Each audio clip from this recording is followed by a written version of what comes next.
We're coming down to the final couple of weeks. Time running out for a lot of teams and these wild card races.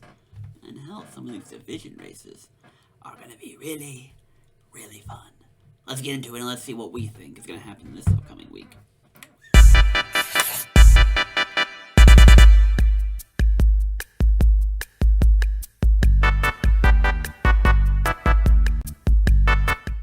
Hello everybody and welcome to week 15 of the 2023-2024 NFL season and my prediction picks. I'm your host Catherine and you're on the Blank Canadian Cat YouTube channel.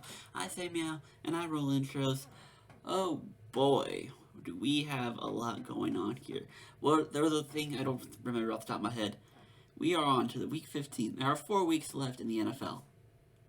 Only 2 teams have been technically eliminated. There's a handful of teams that we know aren't going to be there, but from a technicality standpoint, only 2 have been eliminated. These wild card races, tank division, all this shit is wide open. And apparently quarterback injuries don't mean a damn thing to some of these teams, because they are still on a roll.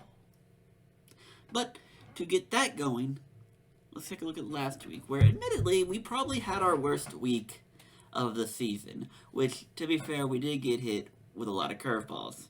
7-8 straight up, which again, if we're calling that the worst we've been so far, it's a good sign of how our season has gone overall. Against the spread, it was just a shit show. We felt good with taking New England because they ended up winning outright, but then teams didn't cover, and a lot of good teams or a lot of bad teams, all these teams did not come through for us.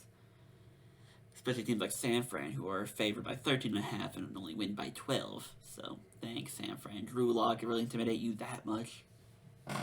What do I know?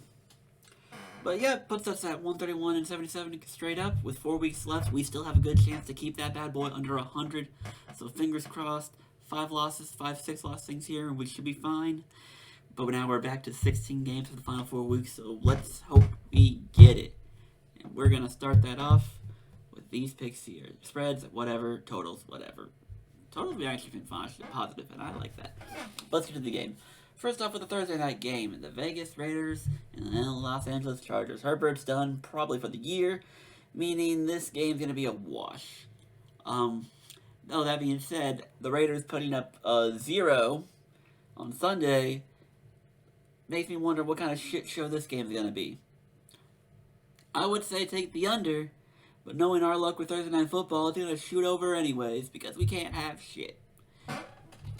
This game shouldn't be as hypothetically bad as Patriots-Steelers, but this will still be a game with 2 quarterbacks. One who's finally gotten some snaps, and ride or die with him, which I guess it's working. He might be the future. I don't know. This season's kind of a wash for Vegas, and the Chargers they throw in the towel and see what happens. Raiders are going to win this game mostly because with no Herbert, I don't think not that the Chargers had much motivation to do anything this season anyway now. But now without the Duck Boy there, I doubt this team has much motivation to do anything. I don't know. We'll see if Staley can survive the season 4 games without Herbert, but at this point, I don't think so. I really don't think so. But take the Raiders, take the 3. What should be a shit show of a game, but the Raiders should win because the Chargers are going to give up on this franchise. The Chargers players are done with this year, and they're ready to go to next year. They don't want to play hard. They don't want to get hurt. There's no point. Khalil Mack will play because he wants to be the sack leader. Keenan Allen will play because he wants to be the reception leader. But outside of that, there's no benefit to anyone here. And I don't even know who is worthy candidate to be a Pro Bowler on that roster. I mean, I don't watch a lot of Charger football, but I don't know who really is a worthy candidate to be a Pro Bowler. Maybe one of the linemen. Eckler's been gone too much, so can't be him. Herbert's out. Good luck now. But yeah, outside of Keenan Allen and Khalil Mack, there's no one on that team that wants it. There's no point in trying for that team. So take the Raiders. Should be fine. Now just a handful of Saturday games we're going to get the next couple of weeks. Taking Cincy. Cincy's been on a roll in that way. They dominated Indy. Fuck it. Minnesota, they're done with Joshua Dobbs. They don't want to use him anymore. They're going to go to Nick Mullins. And Nick Mullins, while respectable back in the day with San Fran, has never really been that guy. So we're just going to go and take Cincy with -3. That feels easy. I'll take it. Indy and Pittsburgh can go either way, but after the way Pittsburgh performed on that Thursday, I don't want to touch them. I don't. With how bad Indy looked, I still don't want to touch Pittsburgh. I'm taking Indy here. Don't bet on this game either way, because even if you bet the under, this game will probably fly over anyway. That's the thing. Like, two shitty teams, you think they would go under, and they don't go under, and it's frustrating. Whatever. And then, again, I'm probably just still latched on to Detroit at some point. They've looked awful, and at this point, if Green Bay gets their shit together and does get that 6th seed, I think they could go into Detroit and beat the Lions. Or even maybe the Rams, if the Rams figure it out. But this Detroit team has fallen off a bit. To the point now where if you're thinking about head coach or like coach for the year, at this point, I think an equal argument could be made for both DeMeco Ryans and Kevin Stefanski. Keep an eye out for those two names. Because Dan Campbell, that team's fallen off a little bit. I don't think he's going to get there. Better win this week. I thought they'll take them to win, but at 4.5 seems risky. Denver's been playing well for the most part. And Denver could realistically go for a playoff spot. Or if the dominoes fall the right way, Denver could win that division. Which is crazy to think about. After you think about both 1 and 5 and what happened to them against Miami. But if Denver wins this could be interesting. And if Minnesota wins, it could be interesting. Minnesota, Detroit's closing in. Denver and KC's closing in. It's divisions are up for grabs. Teams are being too inconsistent. Keep an eye out. And then over to Sunday, taking Green Bay. Good job, Tampa. My rule, fade the NFC South. I'm not touching them. Hell no. I'll take Green Bay. The Saints and the Giants. If you want to favor the Saints, that's fine, I guess. But why by that much? Especially with this Giants team, the way they looked the last 2 or 3 weeks. Even if you don't like the Giants to win, 5.5 feels like free money. I don't trust the Saints to dominate this Giants team. The Saints are giving me nothing. Your Panthers win means nothing to me. It means nothing. Bryce Young is broken. That franchise is cashed in damn near forever ago. It's dumb. You're done. But whatever. I'm taking the Giants, and even if you don't like the Giants, take the 5.5. The Saints are not going to dominate this game. They will not. So I'll get to the Panthers because I have to pick one team, and Carolina is cashed in, although it would be very hilarious if Carolina won this game. But realistically, they should not.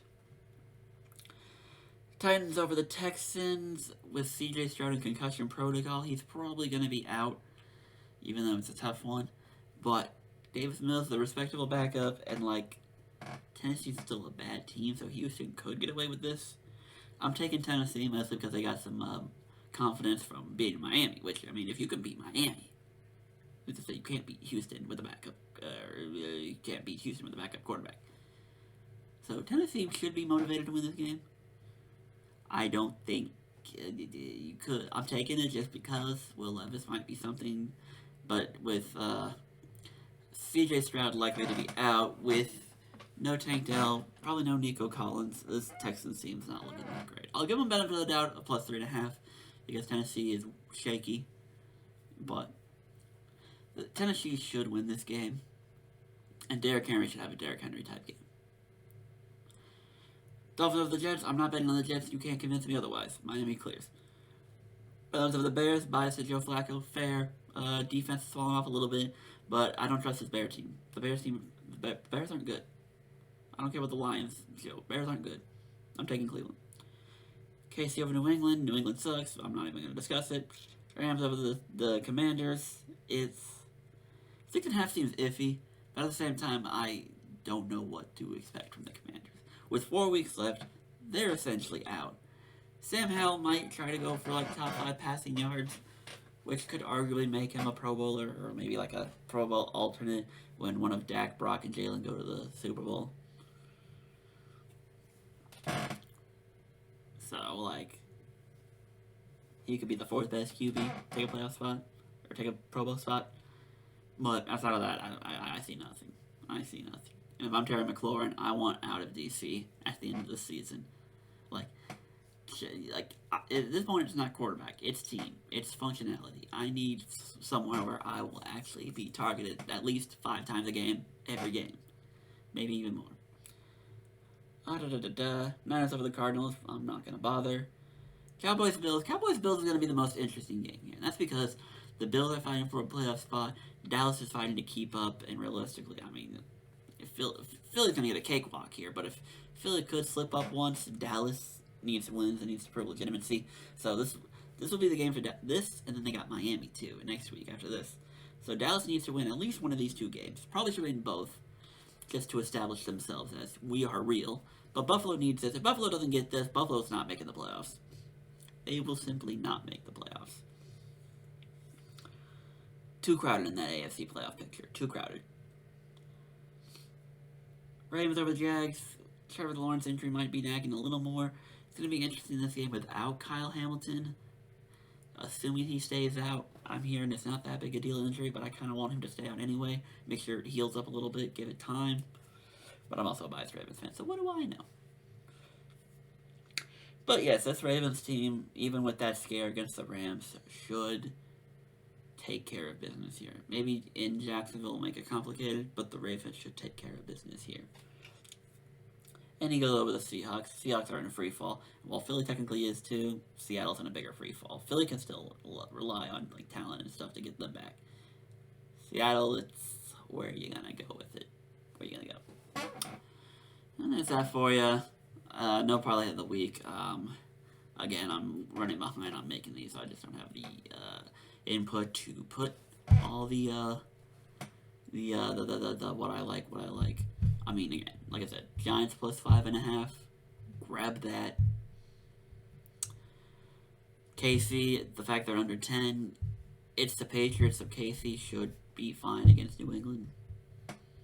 Outside of that, it's kind of heads or tails with it. These are my picks, though. That's what I'm going with for Week 15 of this season. And for one final fantasy update, because it doesn't matter, 4 playoffs have started. LOA's got one more week because we do 15 weeks. Yeah, I'm already eliminated in 4 of the 5 leagues. I did clinch the 5th seed overall in the Ante and Co.